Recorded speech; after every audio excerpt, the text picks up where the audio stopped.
Pour certains types de clients, comme des éleveurs, des refuges ou pourquoi pas des clients qui ont beaucoup d'animaux,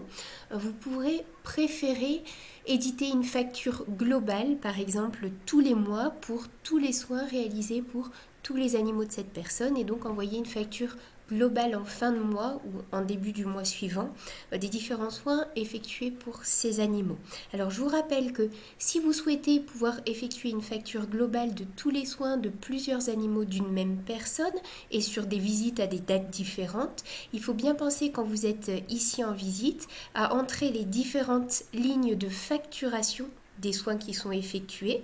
Tout ça s'enregistrera automatiquement au fur et à mesure des visites. Donc ici, si je quitte la visite, que je reviens sur cette même consultation, la facturation que j'avais mise en place va rester présente, les lignes ne vont pas disparaître. Par contre, si vous souhaitez une facture globale, il faut bien penser à ne pas venir ici cliquer sur facture et à ne pas éditer la facture pour éviter qu'elle ne s'édite d'office et que donc en fin de mois, vous ne puissiez plus faire une facture globale puisque vous aurez au fur et à mesure sorti les différentes factures de ce client.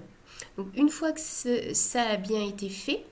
c'est-à-dire j'ai entré au fur et à mesure les lignes de facturation, les animaux concernés, les visites concernées, mais sans éditer la facture, je vais pouvoir en fin de mois ou au début du mois suivant retrouver quels sont les soins qui ont été effectués pour une personne, pour un refuge, pour pourquoi pas un éleveur. Donc dans ces cas-là, je vais venir dans les finances, je vais rechercher ce qui s'appelle visite à facturer et là je vais pouvoir voir l'ensemble des visites. Donc admettons je m'intéresse au mois dernier, je vais rechercher tout ce qui concerne le mois dernier et je vais pouvoir avoir ici les visites qui concernent des personnes qui ont eu des consultations mais pour lesquelles aucune facture n'a été éditée. Même chose, donc si je travaillais sur ce mois, je vais rechercher et je vais pouvoir voir par exemple que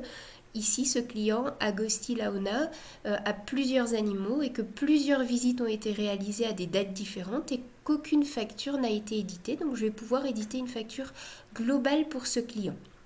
Donc, si je m'intéresse à ce client, j'ai deux possibilités. Soit je peux venir ici, taper son nom, le nom du refuge, le nom de l'éleveur et je vais pouvoir retrouver toutes les visites de ce mois qui le concernent. Et dans ces cas-là, je vais pouvoir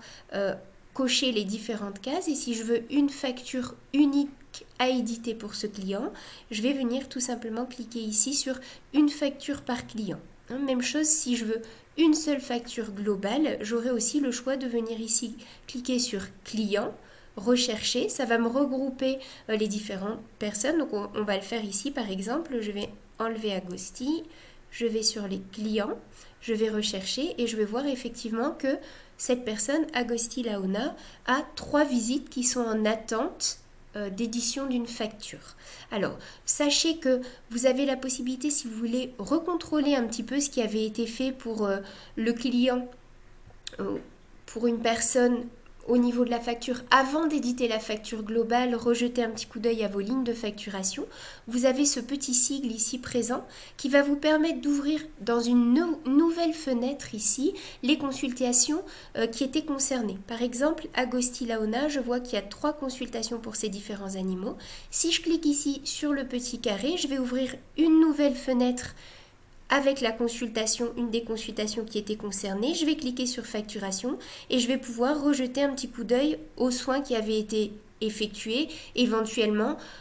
modifier. Admettons, j'ai oublié de comptabiliser des réductions ou des choses comme ça. Comme la facture n'est pas encore éditée, j'ai tout à fait encore moyen de le faire. Donc je vais pouvoir ici ajouter la réduction s'il y en avait une à appliquer et qu'on avait oublié de le faire.